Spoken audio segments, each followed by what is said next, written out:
nuestra especialización en finanzas, que pertenece a los posgrados de la Facultad de Ciencias Administrativas. La Universidad Autónoma de Occidente se complace en compartir con ustedes este espacio para traer de manos de líderes y expertos las perspectivas económicas de Colombia y el mundo hacia el 2020. Las tensiones de China, los cambios del dólar y las tasas en los Estados Unidos, el desarrollo de nuevos mercados hacia el Asia, las crisis inminentes y de larguísimo plazo de Venezuela y ahora de países como Buenos Aires, pues todo esto afecta la estabilidad de nuestra economía y las perspectivas.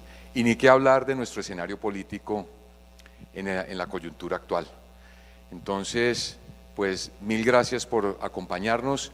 A los amigos de Wow Play que están sintonizándonos, bienvenidos también a esta conferencia. Quiero dejarlos con el doctor Héctor Jonis Abogal, nuestro director del programa de finanzas de la especialización. Gracias. Buenas tardes a todos, bienvenidos. Esta conferencia hace parte de la rutina que llevamos cada semestre, invitando a especialistas en esos análisis financieros y económicos que son base para toma de decisiones de pronto personales o empresariales o familiares y ojalá gubernamentales, ¿no? Tuvieran en cuenta todas estas recomendaciones o toda esta visualización que tienen algunos expertos sobre la economía colombiana.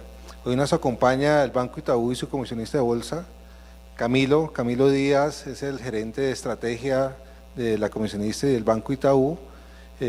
Gracias al Banco Itaú por colaborarnos en este semestre.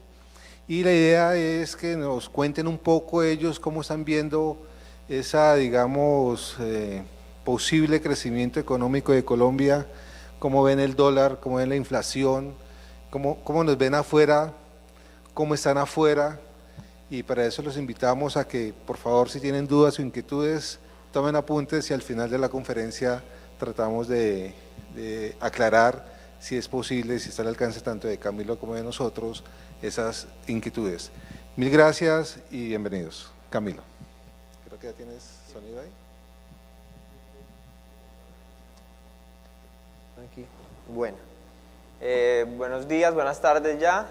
Muchas gracias a la Universidad Autónoma de Occidente por abrirnos este espacio, que creo que es vital para nosotros y vital también para, en general, todos los autores de la economía, están empapados de temas de actualidad y de alguna u otra manera poder entrar a mirar dónde están las grandes oportunidades, los grandes retos.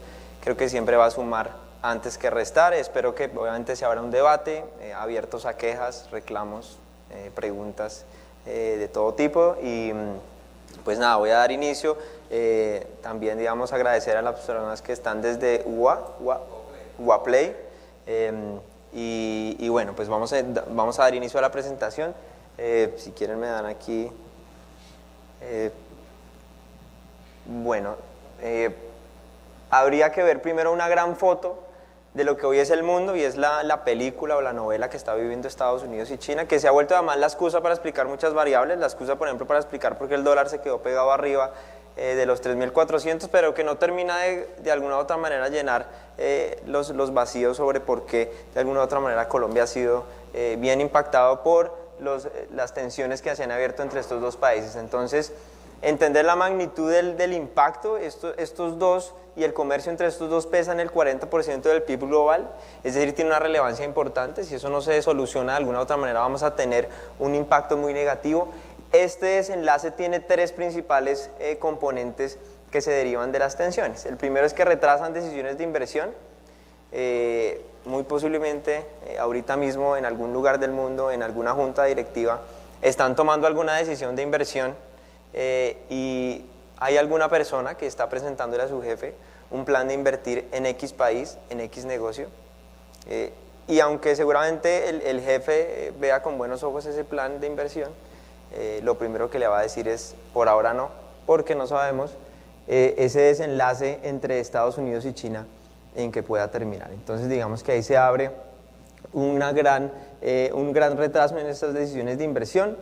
afectan la cadena mundial de suministros. Obviamente, digamos que en la medida en que no veamos un flujo dinámico de comercio, pues vamos a tener un impacto negativo en esos suministros y presionan las tasas de interés. Ya hemos visto cómo no solo Estados Unidos ha entrado en una condición de tasas de interés a la baja, el Banco Central Europeo también lo hizo la semana pasada, y las tasas ya están negativas, pasaron del menos 0,40 al menos 0,50, como si eso fuera a solucionar las cosas. Yo creería que el menos 0,40 ya debió haber solucionado algo, no lo hizo, y eso empieza a tener ya unas implicaciones, porque uno se empieza a evaluar o empieza uno a tener una intriga sobre si realmente la economía está en crisis como tal, o es la ciencia económica la que de alguna u otra manera ha empezado a entrar en crisis, que creo que es un debate que va a abrirse próximamente, porque hemos pateado entre los que piensan que la política monetaria, la herramienta que tiene el Banco Central de bajar tasas y con esto de alguna u otra manera motivar el consumo e incentivar la economía, era el camino para despertar algunas economías que se han quedado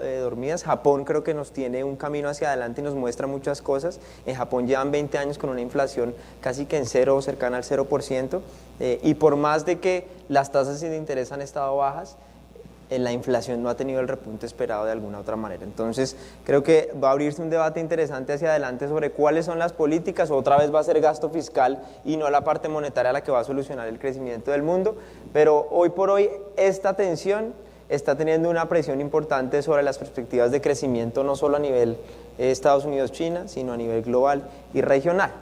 Y ha abierto la puerta a esta grafiquita que les quise traer acá, que son las probabilidades de recesión que calcula la Reserva Federal de Nueva York, que hoy por hoy ya están cerca al 38%. Es decir, ya hay un descuento importante de que probablemente, si esto no se soluciona, pues vamos a tener una recesión en Estados Unidos durante algún momento del próximo año o en los próximos 2 años.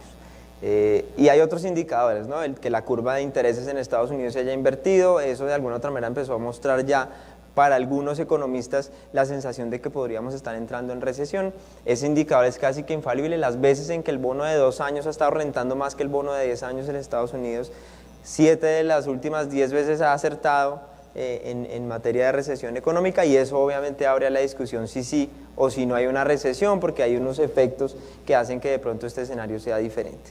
Pero mirando, digamos, lo que es Trump y lo que es su homólogo en China, pues de alguna u otra manera hay que analizar bien las intenciones políticas de Trump, que yo creo que entran a jugar desafortunadamente en toda la mirada económica, porque obviamente leer a un personaje de este tipo se hace muy difícil. Entonces cuando uno empieza a analizar qué está en la cabeza de Donald Trump, uno creería, y nosotros tenemos la fiel convicción de que, y si yo preguntara en este auditorio, seguramente todos tendríamos esa misma convicción, de que sí o sí él se quiere reelegir el próximo año.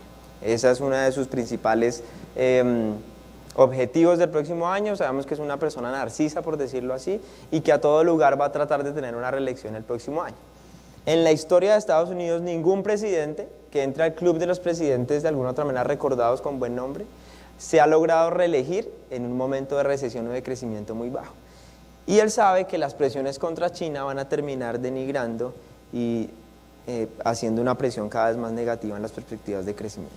Entonces, él tiene 2 asesores económicos que le hablan al oído. Uno es Steve Mnuchin, que es un billonario realmente. Este man es el productor ejecutivo de la película Avatar. Es decir, él está ahí porque ama a su nación realmente. No está por hacer plata ni por nada diferente a eso. Y al otro, que le habla por el otro oído, que se llama Peter Navarro, que es un profesor de Harvard, que escribió un libro que se llama Death by China. Entonces, digamos, ya uno con leer el título del libro que el man escribió, uno ya sabe quién le está diciendo vámonos de guerra contra China en materia comercial, y quién le está diciendo unámonos porque esos manes son más gigantes que nosotros, que es Steve Mnuchin. Él debe estar diciendo, esta es una guerra perdida. Si yo comparo los 1.300 millones de personas que tiene Estados Unidos contra las 350 millones de personas que tiene, los 1.300 millones de personas que tiene China versus los 350 millones de personas que tiene Estados Unidos, y si yo miro además las decisiones de estos sujetos, cuando uno mira, y lo comentábamos ahorita con el decano, las decisiones de educación que están tomando los muchachos en Estados Unidos hoy por hoy prefieren ir a estudiar, y si uno hiciera una encuesta aquí seguramente el resultado va a ser completamente inesperado, y es, ya no quieren estudiar economía, no quieren estudiar derecho, y la carrera que más están optando es educación física. quieren ser personal training porque encontraron ahí un nicho para los influencers, para los que están en YouTube, están pensando en otro mundo.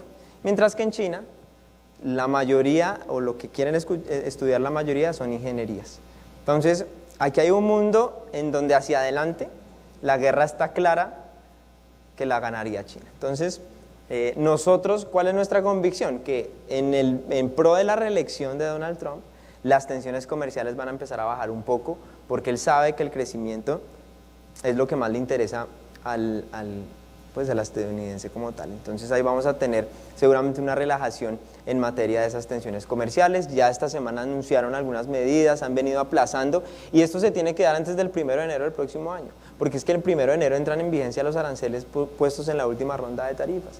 Y si eso entra, la recesión de alguna u otra manera lo va a coger para su periodo electoral, que es en octubre del próximo año, y se la va a jugar a querer ser reelegido bajo una recesión que la probabilidad de ganar es mucho menor. Entonces, por eso creemos que las tensiones comerciales van de alguna u otra manera a despejar el camino, pero no terminan siendo todo el talón de Aquiles que tiene el mundo hacia adelante. Ya vamos a mirar un par de datos adicionales aquí en la presentación. Si quieres. Cuando uno mira el crecimiento global como un todo, pues realmente venimos en una senda de crecimiento desde el 2017. Hoy por hoy estamos creciendo cercano al 3% y esperamos que el próximo año crezcamos a un 3.2%. Y las exportaciones globales, si se dan cuenta, han venido cayendo de la mano de esa perspectiva de crecimiento y de esa caída en la actividad económica global, y hoy por hoy están cercanas, incluso negativas, en el menos 1.1%.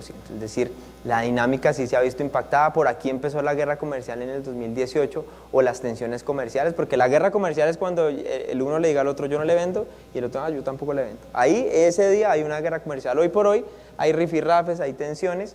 De nuevo, el que tiene más para perder desde nuestro punto de vista es Estados Unidos, antes que China. Cuando uno mira al mundo y dónde están las perspectivas de crecimiento, y ya para ir mirando Colombia cómo empieza a aparecer en ese escenario. Entonces, por acá está el mundo creciendo al 3.2%, 3% esperamos que crezca el próximo año. La TAM en un crecimiento bastante deprimido, 0.5% y 1.1% el próximo año. Brasil, que por acá, si logra superar su novela de reforma pensional, y Bolsonaro de alguna u otra manera es capaz de impulsar y de jalar eso con un buen resultado, pues vamos a tener un crecimiento que va a apuntalar a un 1.7%. Argentina, que las cosas se le complicaron electoralmente, y además la visión regional o internacional incluso no está muy bien sobre Argentina, con el control de capitales, la moneda llega cercana a los 60 pesos argentinos por dólar, y unos problemas de inflación bien importantes. Colombia aparece acá, y Colombia aparece con unas cifras de crecimiento muy altas para lo que comparativamente uno está viendo actualmente. Entonces, Colombia crecería este año un 3%, esa es la cifra que tiene Itaú de crecimiento para Colombia, y un 2.8% el próximo año. ¿Esto qué está explicando que estamos creciendo el 3%? El consumo de los hogares. El consumo de los hogares viene creciendo al 4.2%.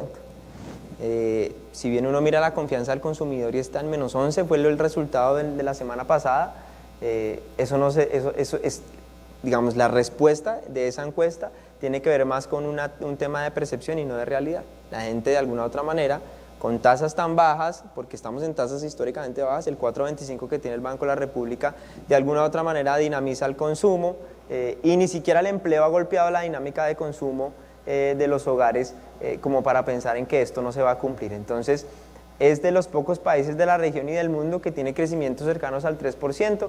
Por acá aparece México, que también crecería cercano al 1%. Chile, que tiene muchas cosas comparativas con Colombia, crecería muy pegado a nosotros el próximo año, pero este año sí, muy abajo de lo que está creciendo Colombia. Y por acá Perú, que venía a tasas de crecimiento del 4%, empieza a relajar ya su dinámica de crecimiento. Entonces, ¿qué estamos viendo? Que Colombia termina siendo, por lo menos en el vecindario, como le digo yo, la doña Florinda del bar. No está tan mal, está de alguna u otra manera andando bien, pero esto no se refleja en sus variables económicas o en su variable más clave, que es el dólar, que creo que es un activo que hay que entrar a mirar desde una perspectiva mucho más internacional. Nosotros como país, por más de que crezcamos muy bien y algunas cosas internas se acomoden, nunca vamos a definir el precio del dólar. El precio del dólar lo definen afuera, variables de oferta y demanda de activos refugio, que es lo que termina pasando. Antes de entrar como más en el detail de lo que está pasando a nivel local, hacerle una historia a lo que ha pasado con la inflación de los países de alguna u otra manera más importante. La zona de euro, en la línea verde, con una inflación del 1%, una inflación bastante bajita. Ellos tienen la meta del 2% de inflación. Estados Unidos en su inflación core está al 1.7% y Japón con una inflación al 0.5%. Entonces, digamos, si ustedes se dan cuenta, Japón incluso ha oscilado entre el negativo y algo por acá de pick-up en inflación, pero no han logrado tener una estabilidad de inflación cercana al 2% que termina siendo esa meta de política monetaria. ¿Qué puede estar explicando que la inflación caiga? Para mí, desde mi punto de vista, porque es que esto realmente se ha vuelto bien o ha generado muchas controversias en el análisis de los economistas, y es un cambio generacional. Si ustedes me preguntan a mí, yo soy una persona que no quiere tener hijos, y si le preguntan a 20 personas más de mi generación, seguramente no van a querer tener hijos. Y tener hijos es lo que en el mundo venía generando inflación de alguna u otra manera. Cuando uno tiene hijos, y yo lo veo hoy en día, el pelado que no tenga 7 años y que no esté en 10.000 cursos, incluido un cálculo avanzado, realmente no está haciendo nada. Y eso es de alguna u otra manera generar inflación. Los espacios virtuales, por ejemplo, los que nos están viendo vía virtual, no tuvieron que venir a pagar un pasaje para venir hasta acá. Quitaron inflación al mundo, restaron inflación al mundo de alguna u otra manera.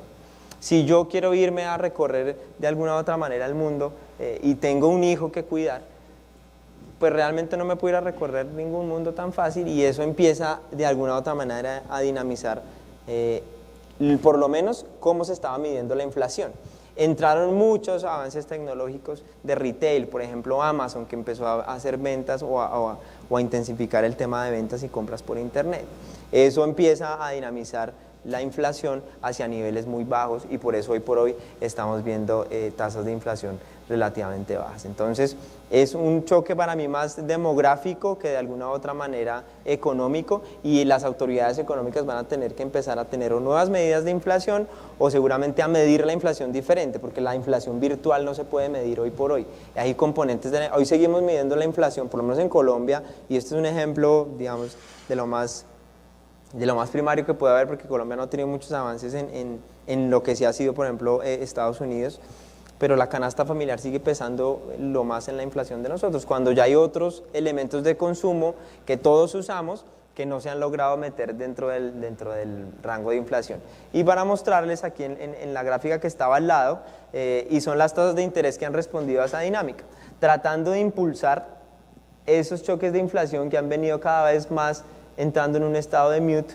Pues realmente esta es la tasa de Estados Unidos, la tasa de política monetaria de Estados Unidos desde los 70s, no ha hecho más que bajar. Si uno mira esto en un largo plazo, realmente las tasas de interés negativas no han tenido otro rumbo más que bajar y bajar y bajar. Y así mismo le ha pasado a la zona euro, y así mismo le ha pasado a Japón. Entonces realmente, aun cuando han tratado de vía de política monetaria inyectarle a esto gasolina y ver una inflación mucho más alta e incluso un crecimiento mucho más alto, realmente la política monetaria ha quedado coja y nos ha quedado debiendo, y le ha quedado debiendo a la historia, porque esto no se ha podido traducir en mayores inflaciones. Creo yo, de nuevo, he sido gran parte explicado por un tema demográfico. Entonces, esto aquí ha llevado a que no solo esto pase afuera, localmente también las tasas de interés se han venido estabilizando en niveles bajos, y eso de alguna u otra manera da un punto de partida para pensar que el mundo de inversiones, las personas que están en inversiones o los que están buscando alternativas de ahorro, pues difícilmente van a hacia adelante encontrar tasas de ahorro muy altas. Y esto abre muchos debates, por ejemplo, los fondos de pensiones y las aseguradoras, ¿cómo están cubriendo los pasivos de largo plazo?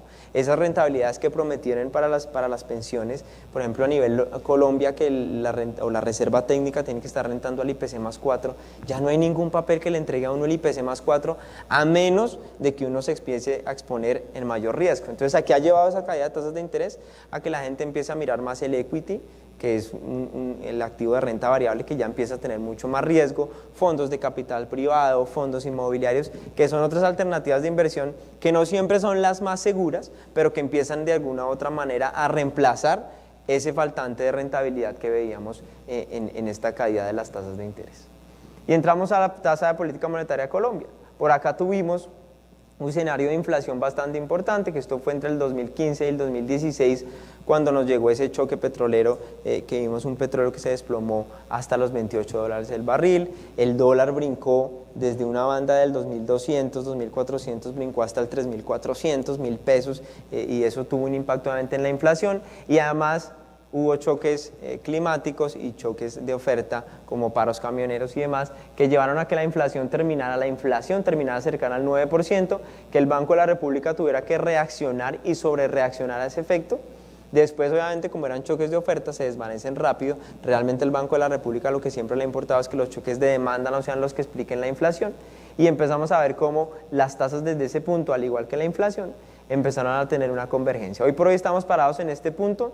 Esta es la proyección que tenemos nosotros en Itaú, comisionista de bolsa, y es que el Banco de la República se va a tener que quedar quieto por un buen tiempo en el 4.25, y va a estar explicado por una inflación que no se va a ir más abajo del 3% porque tiene un factor de devaluación que lo va a acompañar el próximo año y que no lo va a dejar bajar de este 3%, y por ende la tasa de política monetaria se va a quedar al 4.25.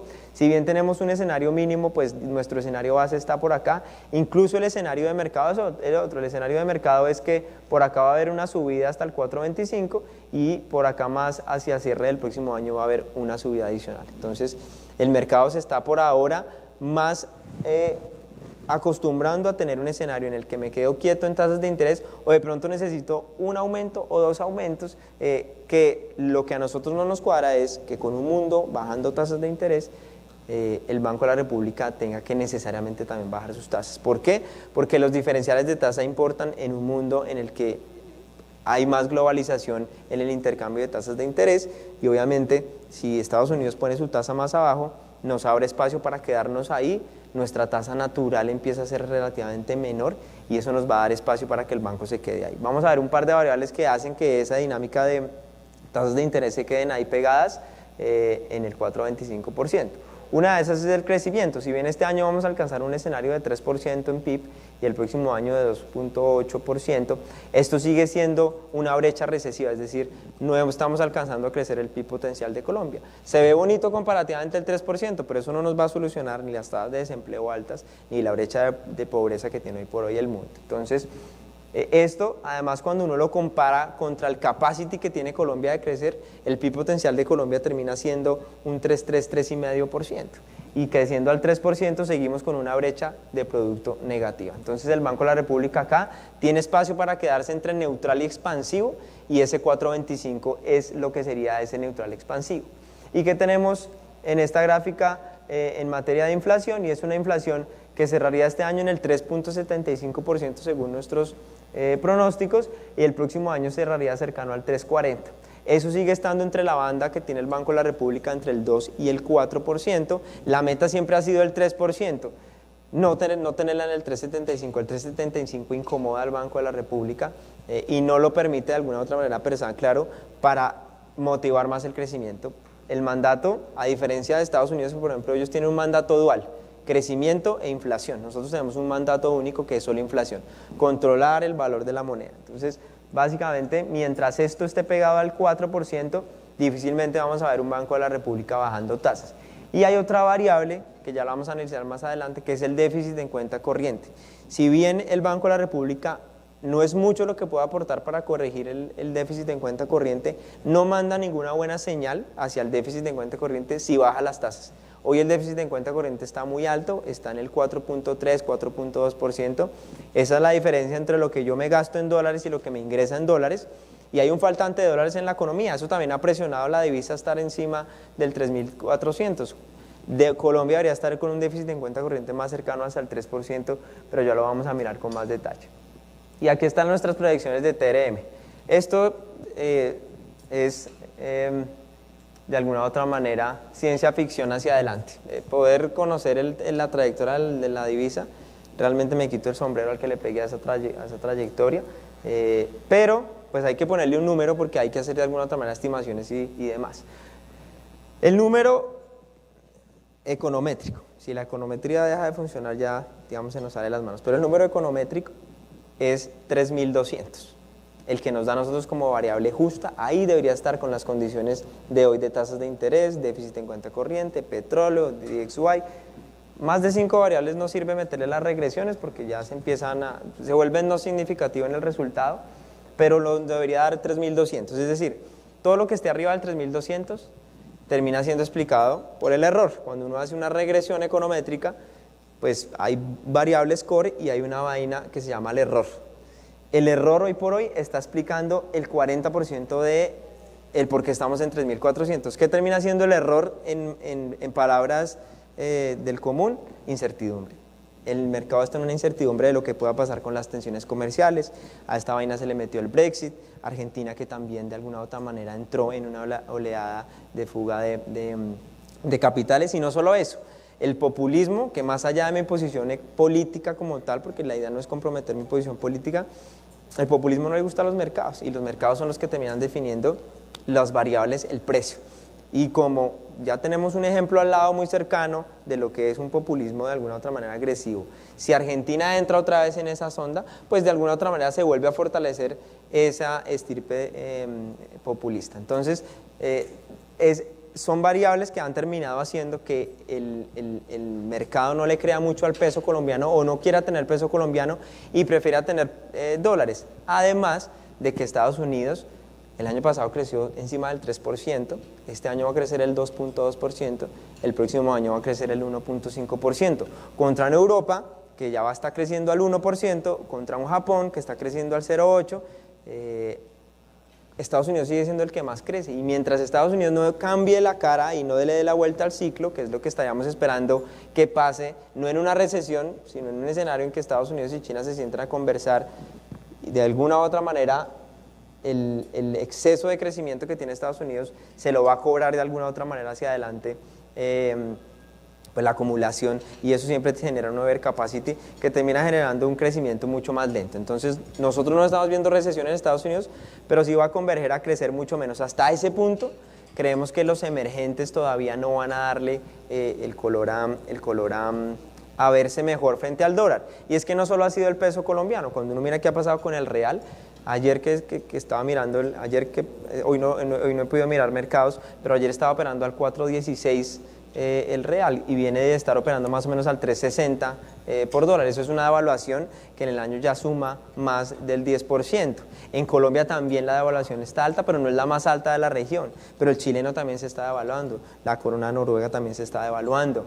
Es decir, las monedas frente al dólar, el euro está al 1.10, después de que venía del 1.20, 1.17. Entonces no es solo Colombia la que ha salido más golpeada, pero sí hemos tenido además unas variables idiosincráticas que no han ayudado. Entonces hay un tema político de incertidumbre que sigue generando de alguna u otra manera eco en los inversionistas internacionales para no tener un feeling positivo del peso colombiano. A eso le sumamos que nuestras cuentas externas siguen muy dependientes del petróleo y demás, y eso no permite ver a Colombia como algo diferente más que un commodity currency, que es como nos dicen afuera, y es que dependemos todavía del petróleo, y sin comprometer de nuevo mi posición política, parece que los esfuerzos están direccionados a seguir dependiendo del petróleo hacia adelante, porque pues lo único que se habla es fracking de alguna u otra manera, y yo creo que ahí hay que darle la vuelta a eso. No sé cuál es la fórmula ni cuál va a ser si es la marihuana medicinal, que ya están diciendo que va a generar 6 billones de dólares anuales de ingreso, no sé si son las energías renovables, no sé si el aguacate, pero de alguna u otra manera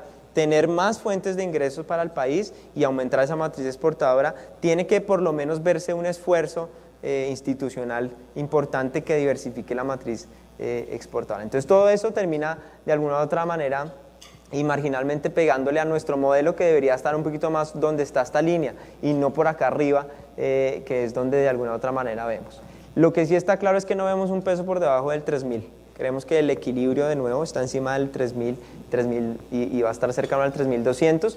Este año pueden haber sorpresas positivas en materia comercial y ojalá las hayan, que hagan que descanse del 3.400 y que ese cierre que tenemos nosotros de 3.400 para este año y de 3.430 para este año, que está explicado meramente por la incertidumbre, pues pueda tener una corrección de unos 100 o 150 pesos a la baja. Entonces, recomendaciones de inversión o de postura, o cuando la tía le pregunta a uno que si compro dólares, que si monetizo, que si no monetizo, lo que nosotros estamos viendo en materia de dólares entre 3.200 y 3.300, y esos niveles por lo menos abajo de 3.250 son atractivos para comprar por ahora. Creemos que ahí uno se puede posicionar comprando. Entre 3.300 y 3.400 creo que uno puede de pronto tomar algo de utilidad de esas compras, porque el 3.500 es un techo muy importante en la moneda. Pero el día que esto rompa el 3.500, hay que volver a comprar el dólar a 3.500 porque posiblemente vamos a ver un 3.800. Porque si pasa eso que rompemos el 3.500, es porque hubo un choque de aversión al riesgo, porque Trump un día se levantó y puso un tweet que se levantaba de las negociaciones y no volvía a sentarse con China, o porque de alguna u otra manera algo geopolítico, como lo que pasó con Aramco la semana pasada, que 10 drones atacaron una planta petrolera que procesaba el 5% del petróleo del mundo, que eso era una tonelada, pero ni así vimos el peso cayendo. ¿Por qué? Porque si bien al peso le sirve el petróleo arriba, pues ¿a qué costo nos sirve el peso? Pues no, a nosotros tampoco nos sirve tener el petróleo arriba si se están muriendo una cantidad de personas en el Medio Oriente. Entonces, obviamente, nos sirve el petróleo arriba, pero explicado por otras variables. Y el petróleo tampoco tiene mucho espacio para subir. La historia del petróleo es bien interesante. La historia del petróleo realmente se resume en dos historias: la oferta y la demanda. La demanda está muy amenazada, no solo por las energías renovables, que obviamente han llegado un poco a corregir la matriz energética que traía el mundo, sino que además la demanda, pues con un crecimiento mucho menor de China, que este año esperamos que crezca el 6,20, pero el próximo año el 5,5, 5,70, que ya es una caída de crecimiento importante. La caída de la demanda de petróleo en el mundo hacia adelante va a ser natural y va a estar obviamente impactando el precio del petróleo. Entonces, por el lado de la demanda, la historia me habla de un precio hacia abajo, de un equilibrio entre 50, 55 para el Brent, para el WTI, y más hacia 60 para el Brent. Pero la historia de la oferta me quiere contar otra historia, y es, vemos a nuestros amigos de la OPEC que tratan de defender obviamente el precio del petróleo, porque ellos tienen una empresa que quieren volver equity, que se llama Aramco, y que quieren sacar al mercado de valores. Y para que esa compañía valga lo que ellos dicen que vale, que es más o menos $1 trillón, pues necesitan que el petróleo por lo menos esté pegado al $70 por barril el Brent y a unos 60, 65 el WTI. Entonces, dicho esto, hay dos fuerzas encontradas en ese mundo petrolero. Nosotros creemos que ese desequilibrio entre oferta y demanda en algún momento va a ser superado por la demanda, es decir, los esfuerzos de la OPEC llegan hasta un punto y vamos a tener un descanso del petróleo, que eso también le pone relativamente presión al peso dólar para que no pueda romper el 3.200 hacia abajo y no veamos, digamos, otra vez escenarios de 2.800, creería yo. Tendríamos que tener un flujo de ingreso de divisas muy fuerte, como la venta de algún activo estatal que valga mucho en dólares y que eso le meta, pero va a ser una corrección relativamente de corto plazo. Entonces, eso es nuestra visión en materia de divisa. Y pues obviamente es bien complicado. ¿Dónde están las oportunidades? Y yo prefiero poner oportunidades que dónde están nuestros lunares o nuestros retos, y es lo que les decía, el déficit en cuenta corriente hoy por hoy está en el menos 4.3% 2019, esperamos que suba hasta el menos 4, que se corrija un poco hasta el menos 4.10%, y esto es, digamos, cuando uno mira históricamente. Y antes de este choque petrolero, el déficit en cuenta corriente estaba más cercano a un 3%. Entonces, realmente, si hay un faltante de dólares en la economía, que también ha explicado por qué la gráfica de atrás estaba tan fuerte. ¿Qué de alguna u otra manera financia ese déficit en cuenta corriente? Porque yo no puedo vivir con un déficit desfinanciado. ¿Qué lo está financiando? La inversión extranjera directa. Y aquí hay buenas noticias, porque si se dan cuenta, oil and gas, es decir, petróleo, cada vez pesa menos en la barrita. En cambio hay otros sectores, que es el resto de sectores que están por acá: agricultura, servicios comunales, servicios financieros, transporte, comercio, construcción, manufactura y utilities. Ha empezado a tener un peso mucho más importante en lo que están viniendo a invertir los extranjeros directo, es decir, a la economía real. Esto no tiene que ver nada con portafolio, porque cuando uno mira la historia de inversión extranjera de portafolio, esa sí que ha sido un poquito más penosa este año, porque hemos tenido salidas muy fuertes de capitales de portafolio, han vendido TES, han vendido acciones y no están como muy cómodos con los activos colombianos. Pero entonces, buenas noticias por el lado de inversión extranjera directa, que crece más de lo que crece el déficit en cuenta corriente, de alguna u otra manera se financia vía ese efecto. Y las remesas que son estas barritas, si se dan cuenta están en la parte más alta, obvio. Remesas con el nivel tan alto de dólar, pues las familias repatriando dólares porque obviamente nos está rindiendo más acá que afuera. Entonces, esa entrada de dólares ayuda a que el déficit en cuenta corriente de alguna u otra manera no llegue a niveles un poco más altos y más peligrosos. Y esto además, el déficit en cuenta corriente termina siendo otro catalizador para que el Banco de la República obviamente no pueda moverse tan fácil en tasas de interés. Si bien ellos no tienen un efecto directo, el déficit en cuenta corriente, ¿por qué se produce? Porque estoy importando mucho. Este año que le pegó, claro, hubo una ley de financiamiento que beneficiaba la importación de bienes de capital y les quitaba el IVA, y por eso vimos la industria jalando mucho bienes de capital, que eso es una buena noticia, porque es que los bienes de capital que terminan siendo maquinaria amarilla, pues terminan generando crecimiento. Entonces tampoco es que sea un déficit en cuenta corriente de chucherías, es decir, no estamos importando peinillas, celulares, que es puro gasto como tal, sino que realmente estamos importando algo que hacia adelante debería generarnos Producto Interno Bruto y sobre esas bases crecer. Entonces no es un déficit en cuenta corriente que se vea del todo mal. Entonces,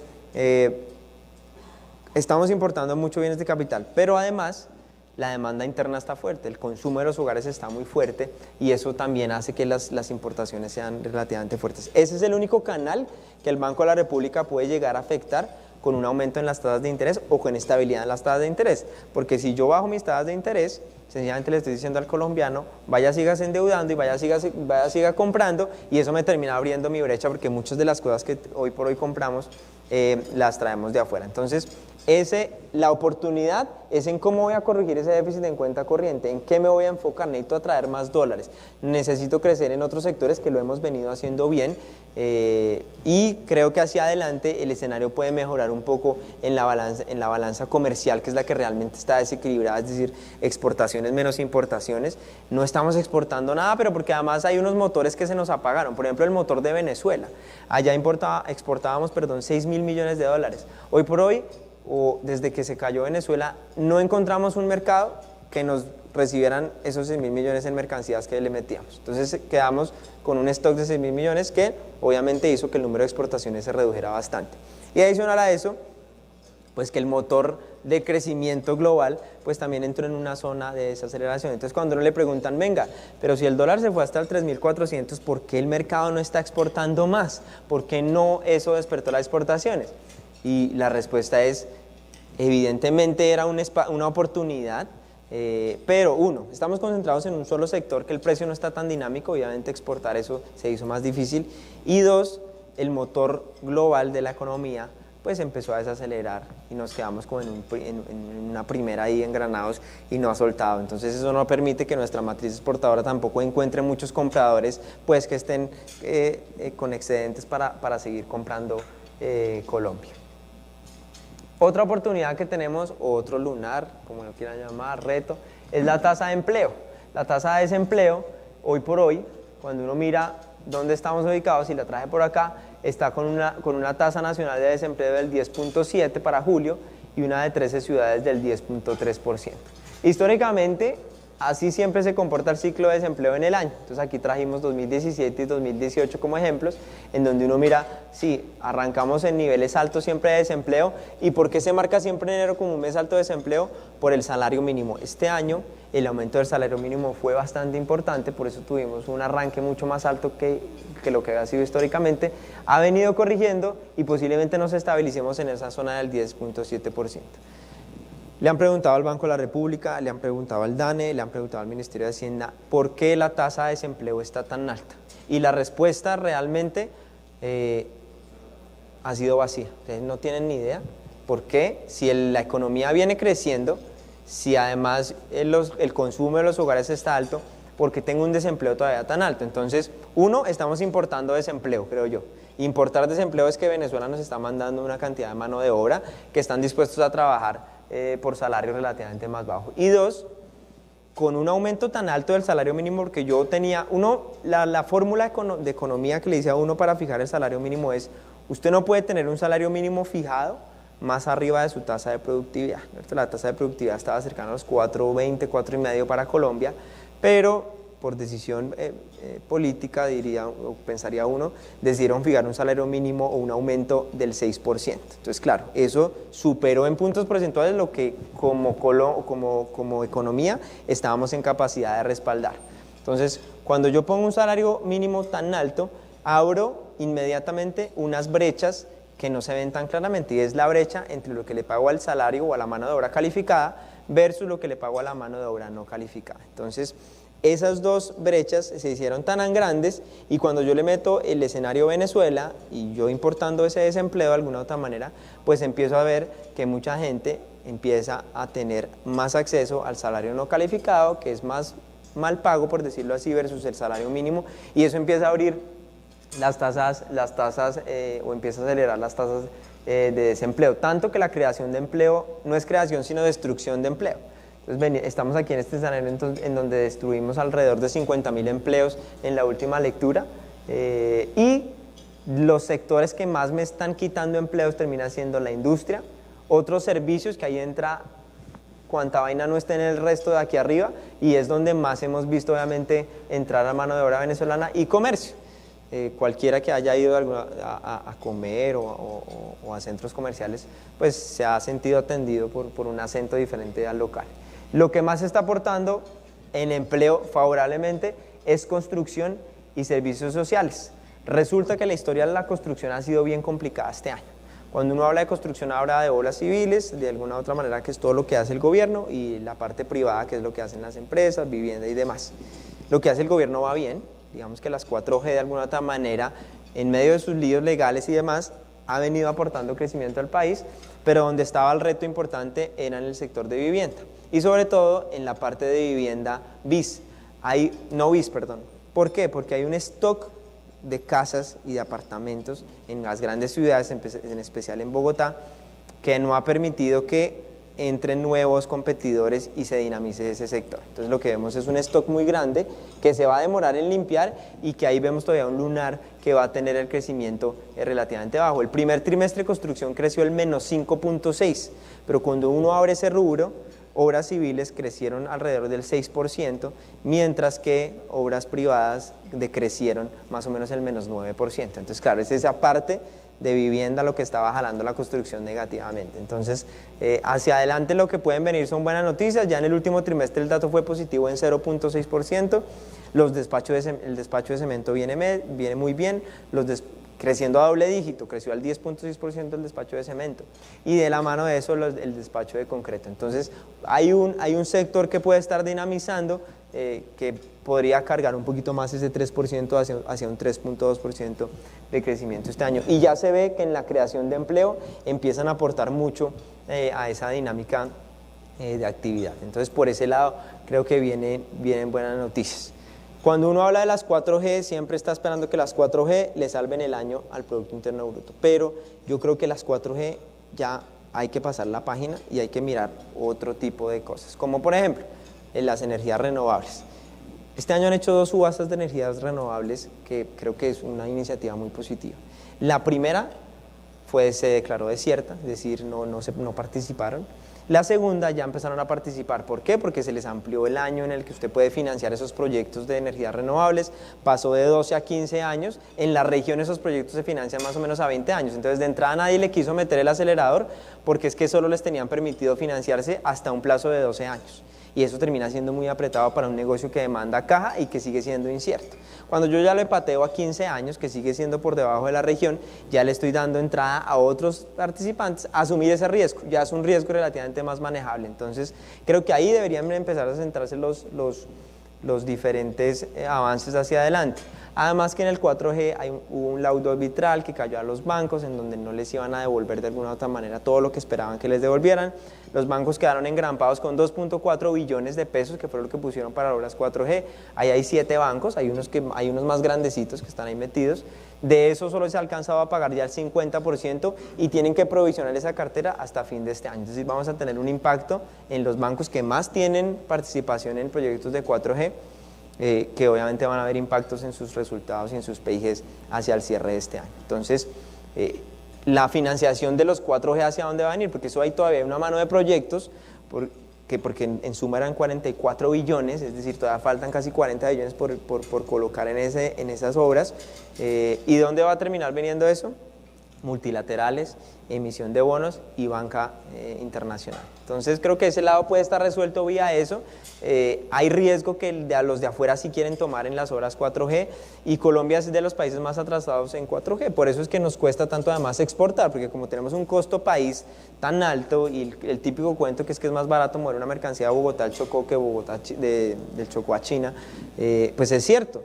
Y no soy el único que se está devaluando en su moneda. Como hablábamos, todas las monedas se devaluaron, es decir, todas ganaron competitividad, pero resulta que hay unas que tienen un costo país mucho más barato. Entonces, eso de alguna otra manera también termina minando todo el escenario. Entonces, esto en materia de empleo es cómo le va a dar la vuelta a esto, engranando esos grandes focos de la economía, si bien sea 4G o energías renovables, o cuál va a ser la apuesta como tal del gobierno en materia de sectores. Y aquí, para mencionarles cómo están las proyecciones económicas de los bancos, es decir, cómo se han venido comportando la cartera por diferente modalidad. Entonces, la cartera comercial ha venido relativamente lenta y muy lateral. Aquí el crecimiento de la total está cerca a un 3% nominal, eso termina siendo un 7% real, perdón, un 7% nominal que termina siendo un 3,5% real. Y por acá está la cartera de consumo, que es la que quiero resaltar.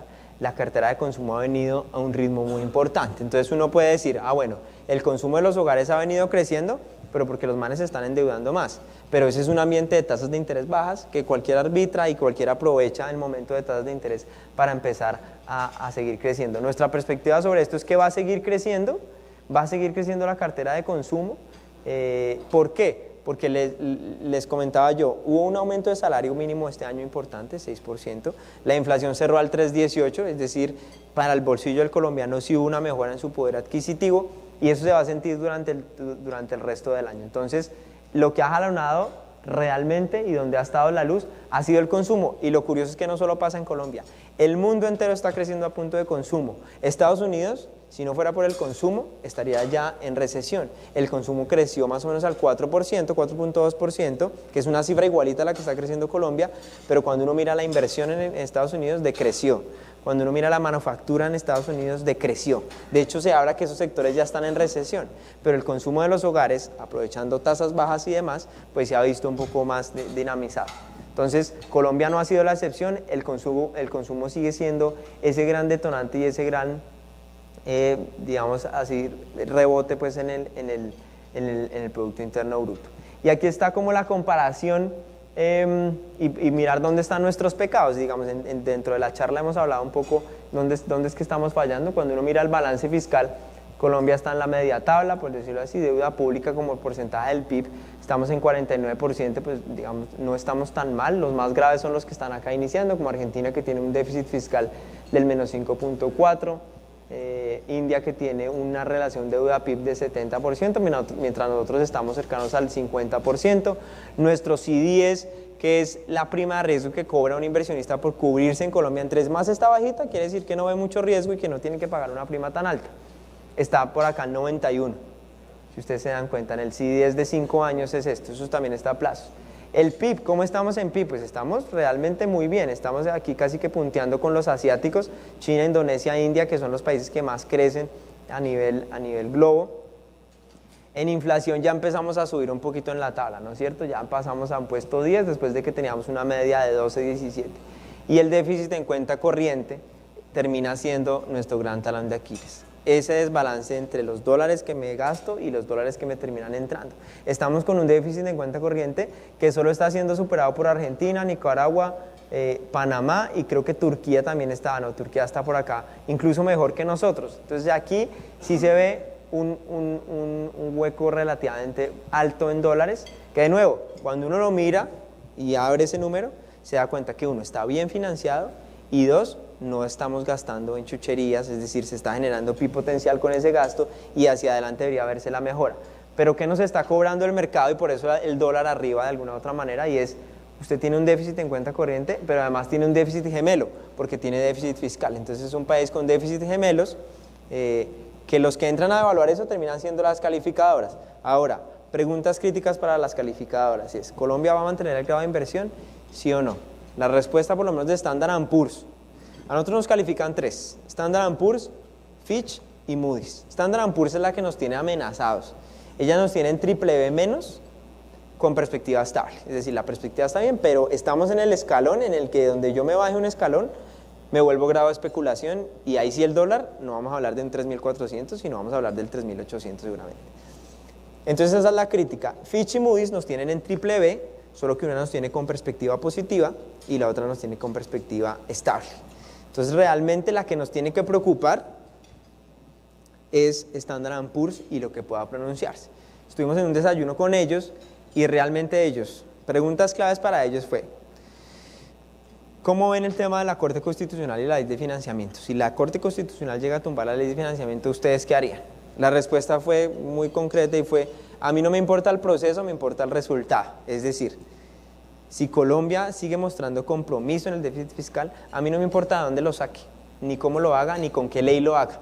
Están acostumbrados a que en países, por lo menos LATAM, las reformas siempre sean debatidas, tumbadas y demás. Y además que ellos nunca le creen a los gobiernos. Ellos decían, no crean que es que ustedes son los únicos que prometen y no cumplen. A mí me pasa que todos los que hacen fila para que los califique, vienen aquí a mostrarme las mejores cifras y yo en el fondo descuento que nunca las van a cumplir. Entonces Colombia este año tiene que cumplir un déficit por hoja del 2.7. El gobierno se comprometió con el 2.4, 2.3%, que está difícil que lo cumpla. Si la ley se termina tumbando, el déficit brincaría a 3.4. Ese es el pecado. Venimos de un 3.1 y la senda por lo menos ha venido bajando porque venimos de una cifra de un menos 3.8 si no estoy mal. Entonces sí hemos venido corrigiendo el déficit fiscal. Entonces a Standard & Poor's le preocupa esa foto de largo plazo. Si usted sigue mostrando mejoras, de alguna otra manera yo no le voy a castigar. Y si le tumba la ley de financiamiento, yo inmediatamente no voy a salir a bajarle la calificación. Yo necesito ver si usted en los otros 10 argumentos que yo tengo para dejarlo a usted BBB-, ¿cómo se ve? Por nombrar 5. Entonces ellos miran mucho el marco institucional. ¿Qué dicen del marco institucional Colombia? Es predecible, es estructurado y tiene una historia impecable. Colombia desde los 50, desde los 20 no hace default. O 30, sí, desde los 30 no hace default. Argentina desde los 50 hacia acá ha hecho 10 defaults, 7 defaults. Entonces realmente Colombia sí ha tenido una estabilidad macroeconómica que ellos valoran mucho el balance de crecimiento. Es el único país que las calificadoras este año no han corregido el crecimiento a la baja. De hecho, han tenido que hacer lo contrario, ir corrigiendo el crecimiento al alza. Entonces, por ese lado se sienten relativamente tranquilas. Entonces, digamos que en materia de calificación parece que las cosas no lucen por ahora tan mal. Lo que pasa es que sí se están sintiendo un poco defraudadas en los cambios estructurales. ¿Ellos qué están esperando en el fondo? La reforma pensional, que creo que ese es el siguiente paso. Reformas tributarias y demás, creo que pues ya hemos pasado, no hemos pasado la página, seguramente nos van a clavar otras si las cosas no se solucionan con reforma pensional. Pero las calificadoras quieren ver trabajo en materia de reforma pensional. Y ellos dicen que Colombia está en un escenario en donde la discusión de la reforma pensional puede ser bien llevada porque es más el impacto social que hoy genera, que obviamente tiene unas implicaciones fiscales y demás, pero si de alguna otra manera se lleva al Congreso y se vende como un impacto social positivo, pues seguramente se van a terminar aprobando muchas de esas reformas que están en el pipeline. ¿Quieres ponerme la presentación?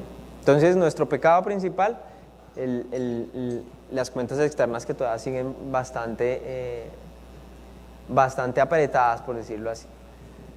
¿De dónde venimos? Entonces yo realmente me centraría en la última crisis fuerte que tuvimos, que fue la crisis de la subprime por aquí en el 2008. Por aquí hubo una crisis europea importante entre el 2012 y el 2013.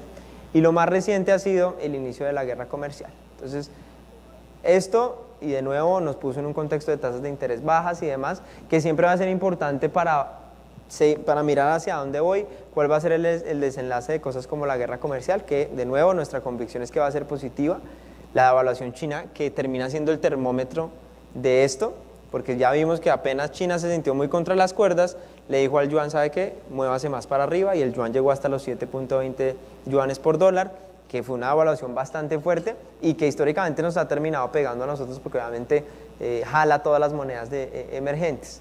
¿Y qué termina pasando con el Brexit? Ahí hay también un capítulo en donde el Parlamento quiere salirse. O sea, cuando uno le pregunta a todo el Parlamento, ¿ustedes quieren seguir en la zona euro, sí o no? No, no queremos seguir, pero se quieren salir sin salirse, ¿no? Quieren mantener los acuerdos comerciales y el tema con Irlanda quieren mantenerlo de alguna otra manera también dentro del acuerdo. Entonces, ahí el punto es a qué costo se van a salir y si van a salirse de manera agresiva. Boris Johnson, que es el que está hoy, digamos, abanderando este proceso, tiene una postura muy fuerte respecto al Brexit y en ese orden de ideas creo que se ha encontrado con un parlamento que no le ha apoyado mucho, incluso su propio partido no le ha apoyado mucho el tema de salirse sin ningún tipo de acuerdo. Entonces eso parece que se sigue dilatando.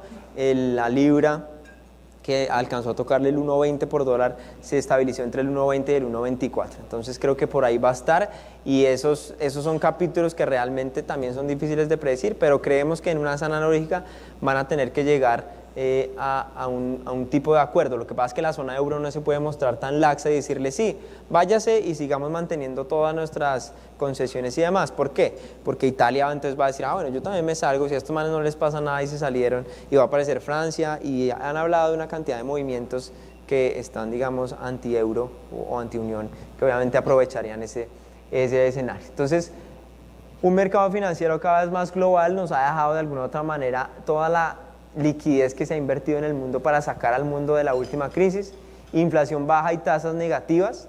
Y aquí hay un dato bien interesante: 1 de cada 3 bonos que yo compre en el mundo tiene tasa negativa, es decir, termino yo pagando por tener un CDT, por decirlo así. Esos son casi 17 trillones de dólares en tasa negativa.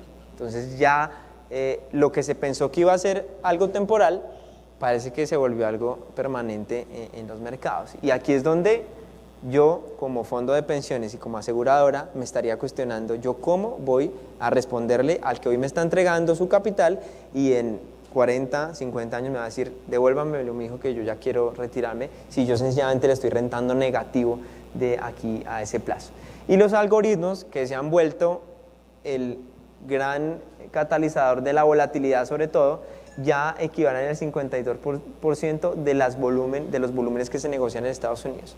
Estos manes no son de los que ven que llegó al nivel de stop y dicen, voy a aguantar un poquito más la posición en el Standard & Poor's, a ver si de pronto alcanza. No, el día que toca el stop se van todos detrás y por eso hemos tenido volatilidades muy importantes cuando han terminado quebrando hedge funds y demás, porque los algoritmos van haciendo el trade y obviamente son más rigurosos que el ser humano, que obviamente tiene estómago y que siente y dice, no, pero yo me puedo aguantar, yo voy a hacer otra estrategia por otro lado o alguna otra vaina. Entonces, ese es el mundo que hoy por hoy nos estamos encontrando. Mucha volatilidad, opciones de retornos relativamente bajos o incluso negativos, y cada vez lo que pasa en cualquier país termina impactando de alguna otra manera todo. Entonces, Colombia, cuando uno pone a Colombia en este escenario, las tasas están positivas. No somos los más feos de la región, de nuevo, y seguramente los capitales van a seguir entrando aprovechando este escenario de tasas negativas en el mundo. Tenemos la convicción siempre que en el mundo de las inversiones lo que uno tiene que terminar analizando, digamos, me bajé de la parte macro un poco a la parte más de lo que yo hago y pienso para comprar un activo financiero, y es, yo tengo que tener un triángulo de riesgo, y es decir, voy a comprar X acción. Yo necesito saber X acción, cómo se mueve cuando los mercados se mueven, es decir, qué tan correlacionados están los mercados. 2, cuál es el riesgo de crédito de X activo que yo voy a comprar, es decir, que me paguen la plata que yo metí ahí o que no me la terminen pagando.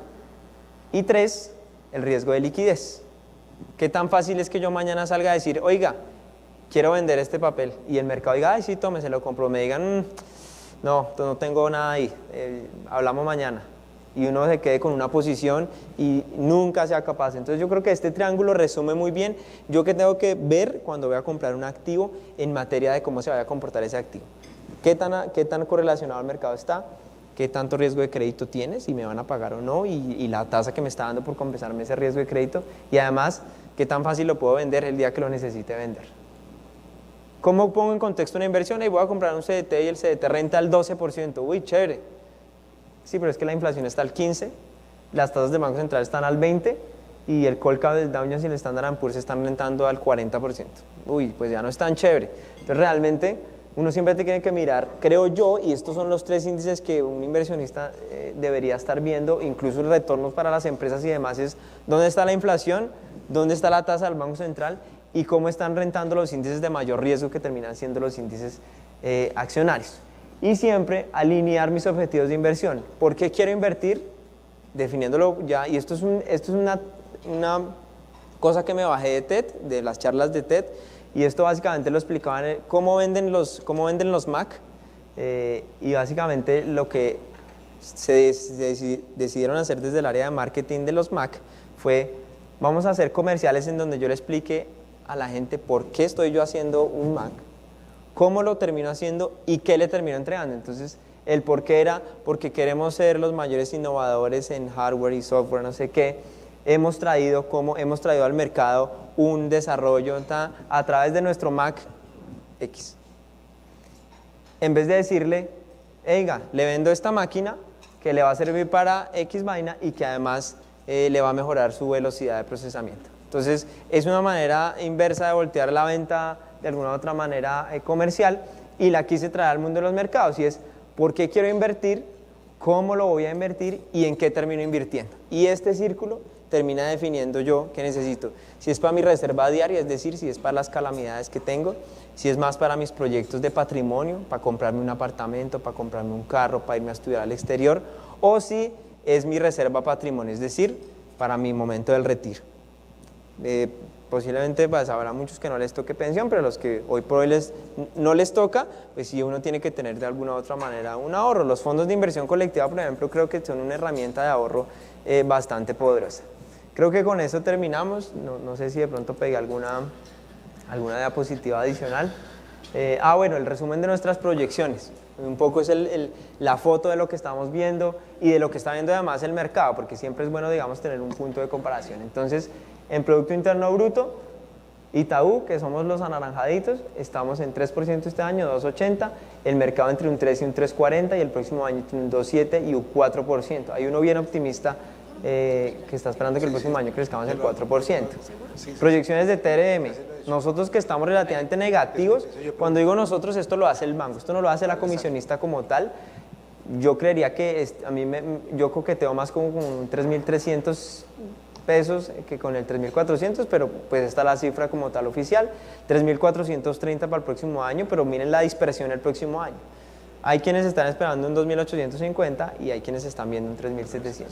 En inflación, creo que todos estamos muy alineados. Este 3.20 debe ser que no ha actualizado la proyección. Próximo año 3.40, también una dispersión muy fuerte. Y la tasa de política monetaria, 4.25 y 4.25 el próximo año. Y ahí está el resto de mercado. Muchas gracias y las preguntas son bienvenidas. Muchas gracias, Camilo. Interesante, algunas posiciones, otras debatibles. Me imagino que muchos tendrán algunas inquietudes sobre esas variables presentadas. Como les dijimos, esta es la parte de las preguntas, las inquietudes. Empezamos, un segundo. Me ganó, iba a preguntar yo primero. Buenas tardes. Me llama la atención porque la perspectiva de crecimiento de este año está sobre el 3% y la del 2020 la estiman baja. ¿Está más relacionado con el factor externo que el interno? Sí. Okay. Sí, este año Itaú tenía un 2.6% de crecimiento. Estábamos renegativos, o sea, pensábamos que este año no iba a ser el año para Colombia, pero tuvimos un par de sorpresas en el arranque del año. Cuando uno mira cómo ha venido creciendo este año, ya el promedio está en 3%. Para crecer por debajo de ese número, debería tener trimestres por debajo del 1.6, que lo vemos muy complicado por cómo han venido los indicadores adelantados, despachos de cemento, la cartera de consumo, cómo ha venido creciendo y demás. Entonces creo que el 3% puede incluso quedarse corto y puede haber un espacio incluso hacia arriba. Pero el próximo año, con un globo desacelerándose, y de alguna u otra manera una cartera comercial, una cartera de consumo ya en un tope alcanzado este año, pues va a tender a normalizarse un poco más hacia ese 3 o 2.8 a la baja. Buenas tardes. Hola, ¿cómo estás? Me quedó claro lo de la calificación del riesgo. Sí. Pero a nivel de inversionistas, la ley de financiamiento parece que se cae. ¿Eso en los mercados no trae desconfianza? Mucho.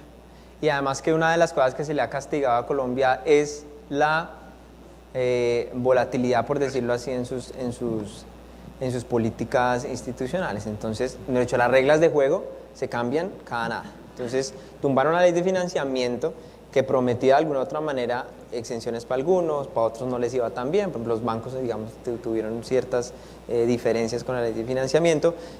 Al mercado no le va a gustar ni 5. ¿Por qué? Porque el mercado va a decir, ah, claro.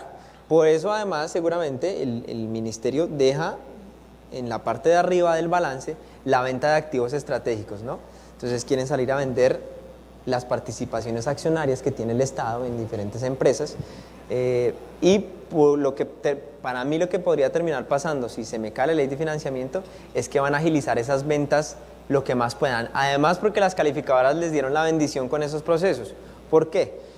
Las normas contables de los países se rigen por un capítulo que tiene el FMI. Ese capítulo se está actualizando, pero en el que nos rige hoy se permiten la venta de activos estratégicos para momentos como esos, cuando las leyes se tumban en los congresos y demás. Entonces, hoy por hoy le dan crédito a esa venta porque hace parte, digamos, de una estrategia que es admitida. El problema es que eso se vuelva recurrente. Entonces, si este año no conseguimos los recursos de esa ley de financiamiento, que además eran 14 billones, se bajaron a 7 billones y además lo dejo en cero, pues realmente posiblemente sí me va a tocar salir a vender un par o más de un par de activos estratégicos de la nación, que tampoco es fácil, porque también hay un congreso que termina a veces tumbando esas ventas. Ya nos ha pasado, y tenemos, por ejemplo, Isagen se demoró un montón la venta. Entonces, no la tiene fácil el gobierno con la oposición que le pueda hacer la ley de financiamiento.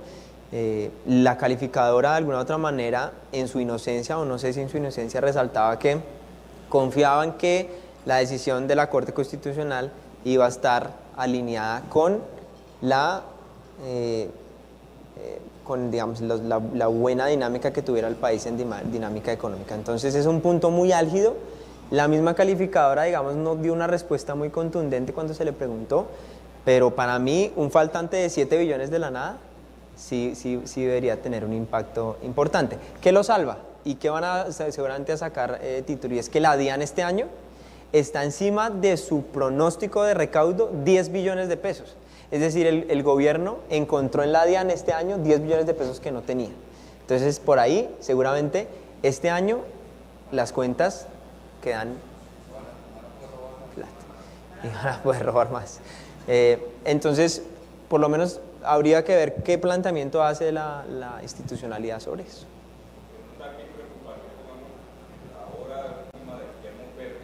Sí.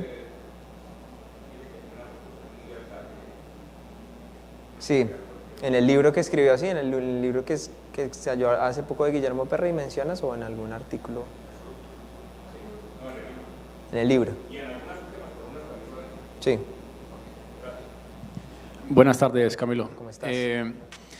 Si bien durante el 2018, prácticamente en el último trimestre del 2018 fue donde tuvimos una trepada del dólar, ¿sí? Y estadísticamente y teóricamente sabemos que esa variación del dólar se ve o afecta los precios de la economía entre 8 y 12 meses posterior. Y ahorita hay otra expectativa de inflación para el cierre del 2019 y parte del 20 con una política monetaria totalmente estable al 4.25, que si esa perspectiva se da, sería uno de los tiempos más largos de estabilidad de tasa de nuestra economía. Te pregunto, previendo ese impacto, donde la devaluación todavía no ha llegado a la inflación, que es para mí, considerando el último factor que faltaría por reventar, venimos de un 3,79, 3,80, que fue ocasionado hace un par de meses en la inflación en la medición de julio, que prácticamente fue el cierre de la vía al llano. Te pregunto, ¿no crees que falta un poco más por ver en un repunte en la inflación producto de esa variación del dólar justamente un año atrás y lo que falta por afectar durante el recorrido del 2020? Esa sería una primera pregunta. Y la segunda es, si la expectativa de tasas de interés se mantiene al 4.25 en la política monetaria, podemos ver los 24 y prácticamente un poquitico la parte más larga de la curva, los 28, los 30. Listo. Entonces, la primera pregunta en materia de evaluación como pass-through hacia la inflación, el 375 que tenemos ya tiene metido un impacto de evaluación que no es mucho, en lo corrido del año es 10% de devaluación, estamos muy cerca de ese número, ese 375 lo tiene incluido. Lo que pasa es que, digamos, cuando uno mira la devaluación, ¿cómo le termina impactando? Y es un punto porcentual de devaluación, es decir, el 1%, se transmite más o menos en 5 básicos a la inflación. Esa es la medida que uno tiene. Eso en una economía produciendo cercano a su PIB potencial. Como estamos con una brecha de producto negativo, el traspaso termina siendo mucho más suave de la devaluación a la inflación, porque necesariamente el empresario no se siente en la capacidad de transmitirle todo al consumidor y de alguna u otra manera castiga sus márgenes en un pedacito y castiga al consumidor en otro pedacito. Entonces, esos 5 básicos se terminan volviendo entre 2 y 3 puntos básicos. Nuestro escenario inicial de inflación este año era 3.40, decidimos meterle 30 puntos básicos más vía devaluación y teniendo ese impacto que tú mencionas. De hecho, corrimos un escenario dejando el dólar todo lo que resta del año en 3.500. Y la inflación se nos pegaba muy al 4, nos daba 3.92, 3.93, pero en ningún escenario rompía ese 4%, que creo que es donde el Banrep va a estar muy preocupado, y es si este año, a octubre y noviembre, que es cuando el importador vuelve y se estoquea de inventario, porque tiene diciembre y enero una demanda importante, si en ese momento el traspaso de los precios termina siendo en un nivel relativamente moderado y no termina afectando el 4% ni las expectativas hacia adelante, el Banrep mantendría su tasa relativamente estable. Pero en palabras del mismo Echavarría, una vez rompa el 4%, él en el voto que pondría en la Junta, porque pues son más votos, hoy por hoy son 6 votos, deberían ser 7 el próximo año, el voto de él sería subo tasas de interés. Entonces es una pregunta muy válida. Creemos que hay unos mitigantes como el que te menciona, la brecha de producto negativa por un lado y que de alguna u otra manera no ha sido una constante. Lo que nos pasó en el periodo pasado de evaluación fue que brincamos del 2.400 al 3.400 y eso fue una línea recta. Este año hemos estado entre un 3.400 y un 3.200 y ha sido un poco más volátil. La última ha sido un poco más persistente, pero si uno se para con el cierre del TRM el año pasado, que fueron 3.273, el 3.350 que estamos viendo hoy no resulta siendo tan acumulativo, son más o menos 100, menos de 100 pesos, que es lo que si uno lo compara obviamente contra el 2.970 que vimos, sí son 300 pesos, pero cuando uno mira el año a año, que es lo que termina capturando la inflación, el efecto termina siendo un poquito menor. Por eso nos termina dando un número sí pegado al 4, pero no superando al 4%. Y respecto a la curva de TES, 2 variables importantes para este año.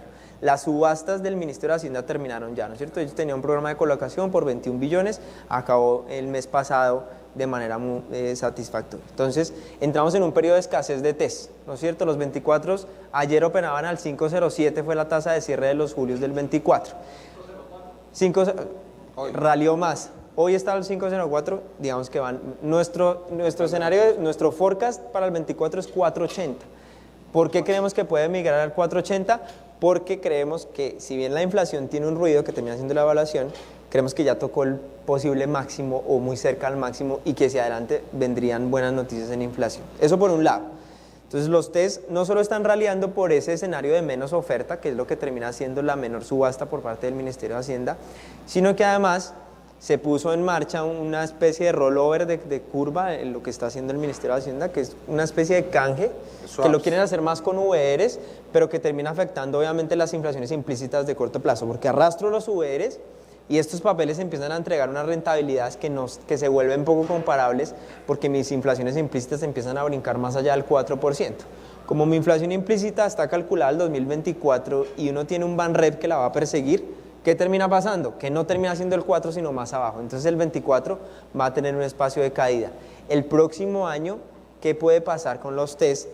Porque es que el próximo año se nos mete un gol diferente y es China va a entrar en uno de los índices más importantes en donde está Colombia, ¿no es cierto? Que es el GBI que produce JP Morgan. El monto que va a entrar de China termina desplazando más o menos 7 billones de lo que tiene Colombia. Eso es un monto importante. Colombia tiene emitido en el mercado de deuda 310 billones. Entonces 7 billones se vuelve relevante. pero la ventaja es que va a ser gradual, ¿no es cierto? Van a empezar a meter de a 1% desde febrero hasta noviembre para llegar al tope que puede tener un país en ese índice, que es el 10%. Colombia tiene una participación del 6,50, va a pasar al 5,50%. Ahí entregaríamos 7 billones. Lo que pasa es que va a ser tan paulatino que seguramente va a pesar más el efecto de una FED que el próximo año va a terminar con tasas posiblemente al 1,40, que es decir, unos 3 bajadas adicionales, la de diciembre y 2 el próximo año, que hace que en el panorama de tasas de interés los 24 puedan coquetear con el 5 o más abajo y se mantengan en ese orden de ideas. Y si además le quito la presión de inflación, creo que termina siendo diferente. ¿Qué nos puede hacer brincar? Ley de financiamiento. Ahí vamos a tener volatilidad, pero creo que es volatilidad comprable. Si esos manes se vuelven al 5,20 por ese orden de ideas, yo me fulearía de nuevo en 24 porque creo que hay valor. Y la curva más larga, si bien debería tener un sesgo de aplanamiento, hoy por hoy la pendiente está más o menos en 140 básicos, ese aplanamiento es el que no veo tan claro, porque siento que sí hay unos riesgos contenidos en la parte larga fiscales que no van a dejar que la caída sea tan fuerte en los 28. Hablemos del papel de 10 años, 28 están al 5,80, 5,75 con la caída seguramente de hoy. Mi target era el 5,5, pero está lejos todavía ese 5,5. Confío más en que los 24 van a buscar niveles debajo del 5 en próximas jornadas que la curva larga cayendo más. Ya, gracias. O sea que sigue siendo el 24 el papel reina. Sigue siendo el papel reina. Ya, sí, sí. El papel referencia. ¿Hasta cuándo cambiamos de referencia? El 32 se ha cogido mucha fuerza. Está cogiendo mucha fuerza, ok. Sí. Bueno, para que compren 24 y se refugien por lo menos un año. Una pregunta, Camilo, renta variable, ¿qué sector hay para invertir o cuáles recomiendas en renta variable para Colombia? O si ves espacio, porque estamos creciendo al 20% este año, nuestro índice de bolsas, si todavía hay más espacio para crecer, o si hay una corrección el próximo año, o qué recomiendas. Y lo otro es, dos preguntas, qué pena. La deuda para las empresas. Vos decís que estamos en un Banrep 4.25 estable, sí. Posiblemente subida los ves en el 2020 y finalizando, posiblemente, más por control de inflación, pienso yo, que por otra razón. La pregunta es, ¿vale la pena invertirse a largo plazo ahora o endeudarse más bien a largo plazo en pesos y no en dólares en ese momento?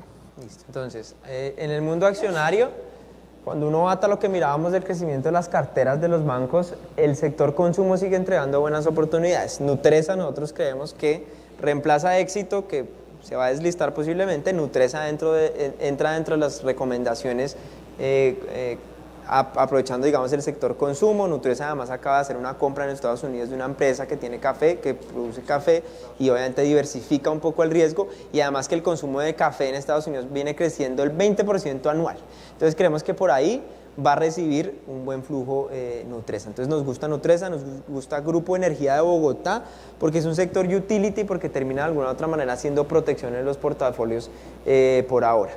Las cementeras, Grupo Argos y Cementos Argos, creemos que tienen una postura un poco más neutral, porque como tienen exposición a Estados Unidos y el crecimiento va a estar un poco más lento en Estados Unidos, la demanda de cemento termina bajando un poco, creemos que no hay mucha opción. Pero en lo que es sector financiero creemos que hay valor, sector consumo hay valor y sector utilities creemos que hay valor. Colcap, pronósticos, ha estado operando cerca del 1590, nosotros sí creemos que el Colcap, cuando uno lo mira en la bolsa regional, el price to earnings del Colcap está muy debajo del promedio y sigue siendo muy barato a nivel internacional. Las bolsas en Estados Unidos y en Europa están caras, en Japón también.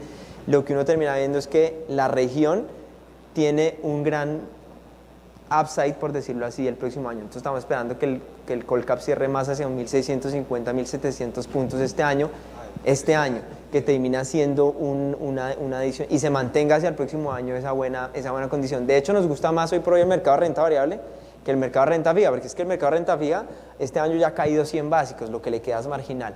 En cambio, el Colcap ha estado en un letargo y no ha podido de alguna u otra manera subir. ¿Qué le hace falta por despegar? Obviamente, hay un problema en las empresas colombianas, que es el gobierno corporativo, y desde afuera castigan mucho eso, y los ruidos de gobierno corporativo localmente han sido relativamente fuertes. Pero cuando uno mira el apalancamiento de los corporates colombianos, que está más o menos en un promedio muy general, 3 veces deuda EBITDA, que es muy sano, creo que el sector Colombia en acciones tiene un upside un poco más importante, sobre todo por esa divergencia entre lo que hoy es el costo del Standard & Poor's en dividend yield y en price to earnings versus el Colcap. Entonces tenemos una buena sensación sobre el Colcap. Y la otra pregunta, si sobre tomar deuda hoy, tomar deuda en pesos hoy, yo creo que cuando uno mira la historia, pocas veces hemos estado en el 4.25 en tasas de interés. Entonces yo creo que sí es una ventana de tiempo, no solo para tomar deuda, sino para mirar otros mecanismos de toma de deuda, y es por ejemplo la emisión de bonos. Este año las empresas han emitido 8.8 billones en el mercado de bonos corporativos. El año pasado, todo el año, fueron 9.2 billones. Es decir, este año ya en la mitad y un poquito más, casi que hicimos todo lo del año pasado. Entonces, sí se está viendo que los corporativos están viendo el momento para tomar deuda, y este año vamos a hacer un año récord en colocaciones. Faltan un par de colocaciones muy grandes, tanto de públicas como de retail, y vamos a ver un gran pool de crédito tomado este año, aprovechando la coyuntura de tasas bajas. Y es por eso mismo que el gobierno quiere además hacer su canje de deuda, porque quiere aprovechar que las tasas están tan bajas, y eso nos sirve a nosotros como colombianos, porque ese es el perfil de deuda de nuestro país, que de alguna u otra manera terminamos pagando esa deuda todos, y entre más bajito sea el interés, mucho mejor. Entonces yo sí creo que las condiciones de tasas de interés hoy nos dan un buen momento y un buen timing para tomar deuda, para salir a emitir bonos en el mercado de capitales. ¿Alguna pregunta, señores? Bueno, muchas gracias a todos. Gracias. Gracias al Banco Itaú y a Camilo. La Universidad Autónoma de Occidente, con su especialización en finanzas, los invita a que se inscriban, estudien y aprendan un poco más de lo que Camilo hoy nos explicó y podemos profundizar.